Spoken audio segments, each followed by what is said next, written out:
Som-hi amb la meteo. Mala peça al teler, la calorada s'acarnissa a Catalunya i de moment no s'entreveu cap refrescada. Ara en parlem, però abans aquest dimarts serà un dia molt estable, l'últim dia de juny amb molta calor també i amb el permís d'algunes tronades de tarda. Sol abraçador a ponent, a la Catalunya central i a les Terres de l'Ebre, núvols decoratius a la resta, creixement de nuvolades a la meitat nord de Catalunya que podran descarregar algun ruixat localment amb tempesta al nord-est, preferentment entre la Cerdanya, el Berguedà, el Ripollès, el Lluçanès, Osona i també l'Alta Garrotxa. En principi no haurien de desplaçar-se cap a les comarques interiors de Girona, a diferència d'aquest dilluns, però localment podran ser molt intenses.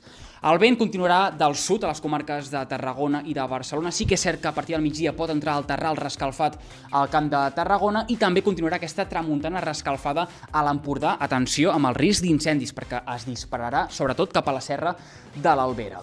Pel que fa a les temperatures, pujaran una miqueta, un parell o 3 de graus a molt estirar, per tant serà un dia molt calorós, amb màximes superiors als 30 graus a bona part de Catalunya, amb nits tropicals o tòrrides, que per tant seran unes nits força feixugues.